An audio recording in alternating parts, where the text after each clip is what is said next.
nuevamente. Hola, buenos días. Mi equipo está conformado por Marina Rosa Brito, Ariani González Cuy y su servidora, Joana Sánchez. Bueno, nosotros somos unas estudiantes de la carrera de Contaduría Pública. Actualmente estamos cursando el quinto cuatrimestre. A continuación les vamos a hablar acerca de los fraudes financieros, los cuales ocurren en cualquier tipo de empresa, sean pequeñas, medianas o grandes. Asimismo, les vamos a hablar igual de cómo los podemos prevenir y algunos consejos que les podemos proporcionar. Para empezar, ¿qué es un fraude financiero? Un fraude financiero es un delito contra la propiedad de un patrimonio que se da en un entorno económico, ocasionando pérdidas monetarias a compañías, inversores y empleados. En general existen diversos tipos de fraude. Dentro de los más comunes nosotros podemos encontrar lo que es la anulación de una factura, de facturas cobradas y ventas de servicios, las cuales son declarados como impuestos. E igual podemos mencionar que son los pagos de sueldo a personal que no trabaja ni tiene ningún tipo de vinculación laboral con la empresa. Es más, actualmente estos tipos de actos han generado consecuencias nefastas tanto en empresas como se menciona, tanto pequeñas, medianas y grandes. En sí, muchas empresas no saben que han sido víctimas de un fraude y tampoco saben que han vivido en ello. La falta de los controles internos puede llevar a una empresa que tenga o genere puede generar que se les desvíen sus fondos, así a fines privados o particulares.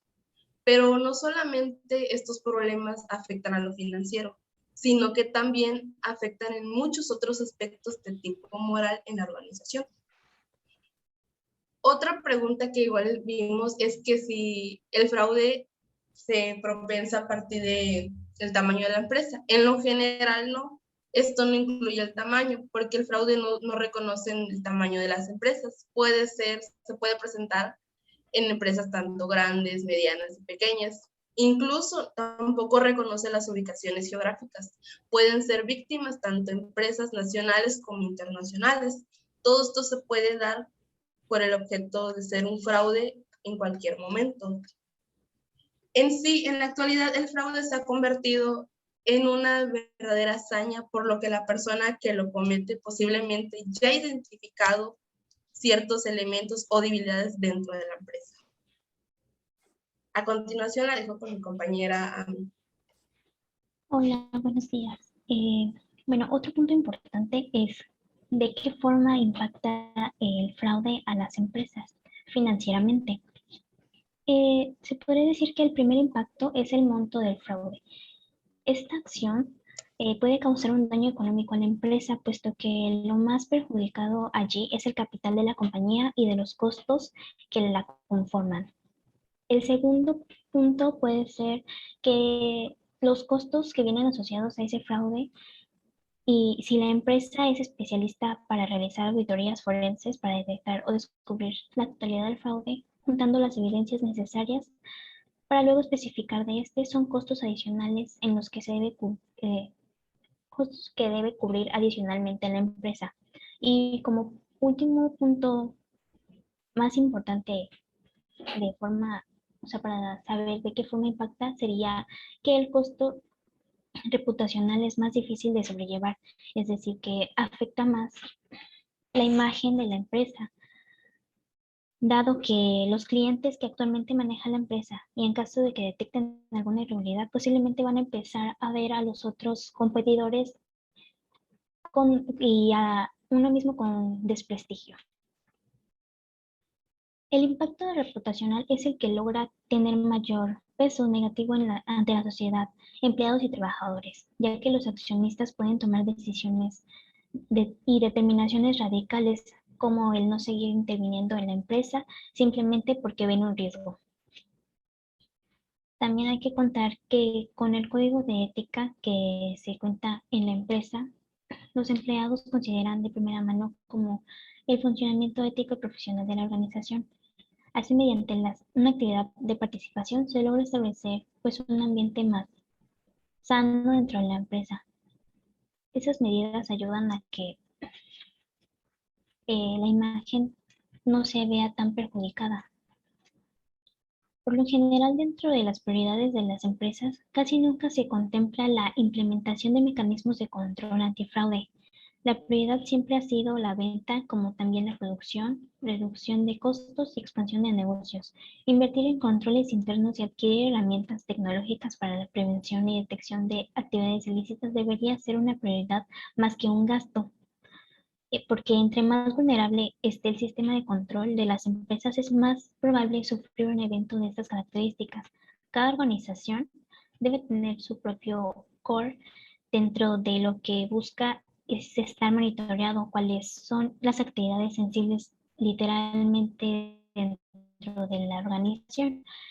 Es por ese medio o aplicativos digitales con los que permiten el seguimiento y prevención de fraudes, ya que son mecanismos esenciales para tener en cuenta para la gestión de la organización. Bueno, en este momento comenzará su participación nuestra compañera Marina. Hola, buenos días. Yo les voy a hablar de los tipos de fraudes que existen, que son los más comunes, como el fraude informático, que se deriva más que nada del robo de información por medio de correos electrónicos, bancas móviles, las cuentas bancarias a través de Internet. De esa manera hay muchas personas que nos pueden estar robando información sin darnos cuenta. El robo de identidad surge muy a menudo cuando nos clonan las tarjetas de crédito y otra persona se hace pasar por nosotros para hacer gastos o compras. Existe el fraude documental, que viene siendo la alteración de facturas. Probablemente no nos fijemos cuando hacemos un reembolso, por ejemplo, hablando ya contablemente, de una factura o el pago de una factura porque nos están expidiendo y la tenemos físicamente. Sin embargo, ahora con la herramienta de Excel, bueno, no de Excel, de PDF y otros tipos de programas que existen, se pueden hacer modificaciones en las facturas, le puedes cambiar letras sin que se percate el cliente de eso y a eso se le llama un fraude documental. El fraude cronológico es cuando se presentan gastos fuera de tiempo. Es decir, yo quiero que me pagues una factura, pero ni siquiera cumple con los requisitos fiscales que necesita la factura para ser pagada posteriormente. Sin embargo, existen personas que lo siguen haciendo por hacer las cosas un poco más sencillas o más fáciles. La compra de artículos también es una manera de hacer fraude o de robarle a la empresa. Tú perfectamente puedes ir o puede ir alguien a comprar y le diga, ¿sabes qué? Ponme mi factura que fue tanto, aunque yo te pague otra cosa. Total, al final de cuentas, muchos de tus clientes ni facturas te piden, ni notas. Entonces, puedes hacer ese match. Sin embargo, es penado cuando todo es descubierto, pero sigue habiendo. La presentación de gastos, cuando los gastos tienen una forma de pago directa, no puedes hacer una presentación posterior porque todo está facturado ante el SAT en estos momentos. Anteriormente, sí existía la posibilidad de decir, me reembolsas una factura de hace un año. Sin embargo, con las nuevas disposiciones, mientras la factura no esté timbrada, es imposible ya estar realizándolo. Sin embargo, hay gente que todavía se atreve a intentarlo. La manipulación del capital normalmente lo hacen los socios o administración directa que hacen desvíos de recursos. ¿Para qué? Para su bien propio. También existe la fuga de información. Por ejemplo, la competencia de muchas empresas contratan gente que trabaja dentro de una empresa para ver qué información le consiguen y a través de eso pagarles una comisión. Mientras más jugosa sea la información que esta persona consigue, mejor es la remuneración. Sí sabemos que ahorita todo es competencia y la mayoría de las empresas lo toman por ese punto. Entonces no les importa pagarle a alguien que trabaja en una empresa ya con tal de salirse con la suya. Y la apropiación ilícita es el robo directo de bienes.